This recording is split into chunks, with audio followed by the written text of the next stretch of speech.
Yo, what's going on, guys? It's your boy, That Boy Alice here, and welcome back to another video on this channel. Today, we're going to be talking about NXT Deadline, which is happening tomorrow night from Minneapolis, Minnesota, the last WWE NXT Premium Live event of the year for 2024, man. And without further ado, let's get straight into it, man. We got 5 matches on the card, and first of all, I do want to appreciate y'all for the birthday wishes this past Tuesday.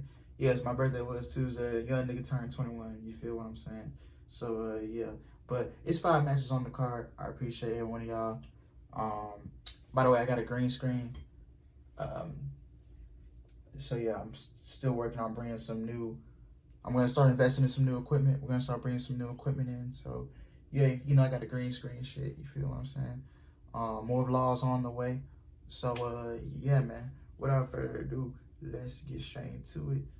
The first match, we're gonna talk about I want to talk about. I go from like the least matches to like the most matches I care about on the card. The least matches I care about is Trick Williams versus Rich Holland. This is for the NXT Championship. The men's NXT title scene, bro, it is so weak right now. At this point, everybody is just waiting for Obafemi to defeat Trick Williams at a Stand and Deliver weekend. WrestleMania weekend in Las Vegas. Everybody's just assuming that Obafemi's going to defeat Trick Williams at Stand and Deliver for the NXT Championship, and we're just all waiting for that to happen, to be honest. So Trick Williams versus Rich Holland for the NXT title. I am going to go with Trick Williams to get the W right here. Rich Holland being pushed as a 2024 main event guy, that's a big no-no for me, and that's a no-no for a lot of people. You know, not many people are really interested in a Rich Holland main event push. To be honest, that men's division, bro, ever since they lost Carmelo Hayes and Braun Breaker to the main roster and other guys like Grayson Waller, it's just been kind of cold in the main event scene for the men's side of things, man. So I'm gonna go with Trick Williams to retain the title here. I just don't see WWE trying to put the rocket on Rich Holland, man. I just don't see it happening. And me personally, I'm just not interested in seeing that. I just don't think Rich Holland is a guy, to carry a company, to be a top guy and, be a main event guy. I just don't see it in Rich Holland. So I'm going to go with Rich Holland I'm going to go with Trick Williams, Trick Williams to retain his NXT championship. So yeah, I got Trick Williams. Next up, we got Nathan Frazier and Fraxium, the tag team name, versus No Quarter Catch Crew, representing Ismael Bourne and Tavion Heights. This is for the NXT Tag Team titles. I'm going to go with Nathan Frazier and Axiom to retain those tag team titles. I don't see any titles changing. There's only 2 title matches, the NXT title and the NXT Tag Team titles. I don't see both titles changing hands. Excuse me. So I'm going to go with Fraxium to retain the tag team titles. Who they drop them to? I got a gut feeling they might drop them to OTM. So yeah, they might drop them to OTM. So yeah, Nathan Frazier and Axiom for the win. Next up, we have Lola Vice versus Jada Parker in an NXT Underground match. Lola Vice, Jada Parker, they've been killing it with their storyline on TV lately. These past couple months, with the story that they're telling. Lola Vice just cost Jada Parker not once, but 2 shots at the Iron Survivor Challenge at NXT New Year's Evil. I'm assuming that's when they're gonna do it.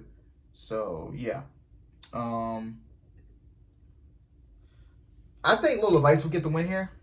NXT Underground, it's an MMA type beat. You know what I'm saying? Lola Vice does not lose these type of matches, nor should she. I think this is Lola Vice's match to win. I think she's gonna go all the way. I think she's gonna win the entire feud. I think Lola Vice, starting like early next year, 2025.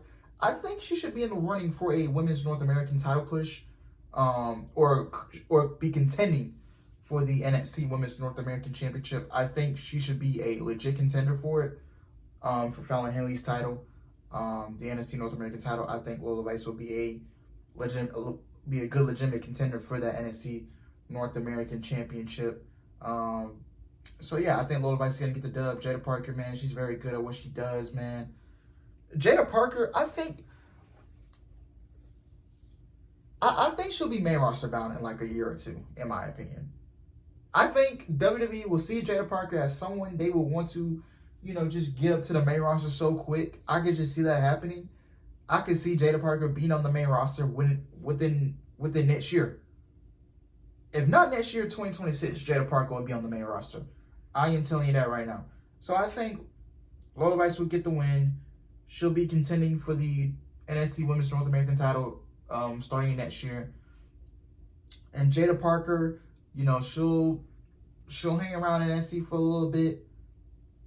But I think 2025, Jada Parker will be on the main roster. I would say summer. I would say from summer 2025 to early 2026, Jada Parker will be on the main roster. I'm telling you right now, she's got everything it takes, to be on the main roster. She's got the charisma. She can go band for band with anybody on the microphone. I mean, dude, she can take her top off. She can take her top off from those. I'll tell you that right now, man. For real. But I gotta go with Lola Vice for the W, man, right here, man. So yeah. Up next is Wesley versus Javon Evans versus Nathan Frazier versus Ethan Page versus Eddie Thorpe. This is the men's Iron Survivor Challenge match to determine the number one contender for the NXT Championship. I don't know, man. I don't know who wins that. I mean, we kind of seen enough Ethan Page. Don't get me wrong, Ethan Page is great. But I just don't think, WWE will run back Ethan Page and Trick Williams. We've seen that enough this year. Trick Williams, Javon Evans, that can cook. Trick Williams, Nathan Frazier. I'm gonna flip a coin. I'm either gonna go with either Wesley or Nathan Frazier. I don't see Javon Evans. I don't see Ethan Page winning it. I definitely don't see Eddie Thorpe winning it. So it's either a toss-up between Wesley or Nathan Frazier. I honestly think I'm leaning towards more Wesley. And then if Wesley doesn't win, my second option would be Nathan Frazier, in my opinion. So, yeah, I'm going to go with Wesley, man. I'm going to go with Wesley. He'll be the number one contender for Trick Williams' NXT title. But Trick Williams' NXT title reign, man, it's just, we're just getting by. You know what I'm saying? This reign screams we're just getting by till Trick Williams gets the Oprah for me, like I said. So, yeah. And then last but not least, the match I'm looking forward to the most. Soruka versus Stephanie Vaquer versus Zarya versus Julia versus Win Sinclair. This is the Women's Iron Survivor Challenge to determine the number one contender for the NXT Women's Championship. I'm going to go with Julia. I think Julia wins this match. And the next match that Roxanne and Julia does, this is the match when Julia gets the belt right here. And I believe they'll set some stipulation that if Cora Jade is banned from ringside, they'll ban the others. They ban Stephanie. Everyone is banned from ringside. They can't get involved. You feel what I'm saying? I can see WWE doing some stipulation where if Cora Jade was to get involved in the match that Roxanne and Julia does next at the NXT, whatever the next big episode of NXT is in 2025, I got a gut feeling if they'll do a stipulation. If Cora Jade gets involved in Roxanne and Julia's match, then Roxanne Perez will be stripped of her NXT Women's title. I think that's a stipulation they might go with, and it just gets Roxanne even mad even more. She's gonna be like, okay. I don't need Cora to beat Julia anyway, because you guys gotta remember, Roxanne, she needed Cora Jade's help to beat Julia the first time they met. She needed her help. Now the next time they meet one-on-one, they ain't gonna be no help. I think they should ban Cora Jade from ringside. I think they should put a stipulation that if Cora Jade gets involved in the match, then Roxanne will be stripped. And I think Julia gets the belt starting 2025. I think Julia gets the belt. I'm assuming NXT is doing another New Year's Evil special, so I think Julia gets the belt over at New Year's Evil. Roxanne, I mean, there's nothing else for Roxanne to do anymore, man. I think Roxanne's main roster bound by the Royal Rumble, or after WrestleMania. Roxanne is main roster bound. I mean, there's literally nothing else for her to do in NXT, man. She's literally, you got to give Roxanne some credit, man. She was literally the MVP of the WWE women's division, man. I will not even lie to you. She is the MVP of the women's division in WWE. I'm not even joking to you. Because that, man, at one point, like the entire WWE women's division, the main roster NXT, it was just so bad. And then once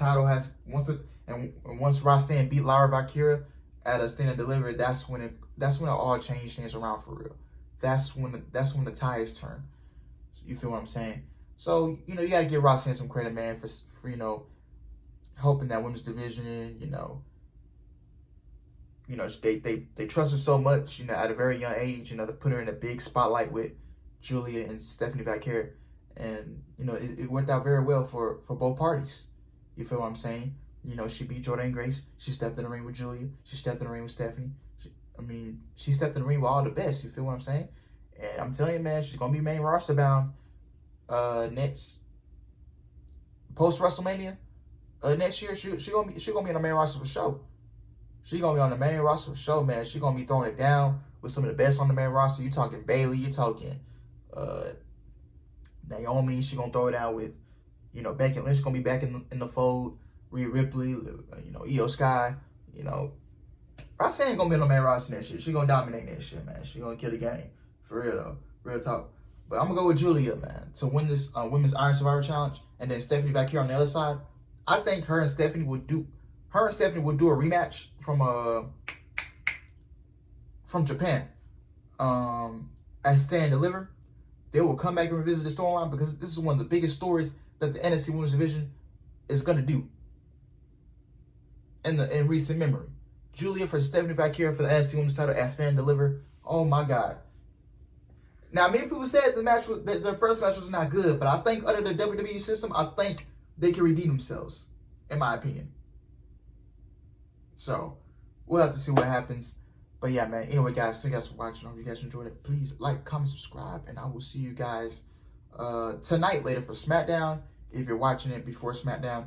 And then, if not, I will see you guys tomorrow night for NXT Deadline. I will be live for that, 5:55 p.m. Central Time, 6:55 p.m. Eastern, because it is a start time of 6 p.m. Central Time, 7 p.m. Eastern. So they kind of taking it back. So the pay-per-views don't start at 8 on the East Coast. They start at 7. So my time, for me, Central Time, is 6 o'clock. So I'm honestly fine with that. I'm down for these early start times of 6 o'clock, 5 o'clock, and I'm down. So yeah, man. Hope you guys enjoyed it. Like, comment, subscribe. I'll see you guys later. Peace.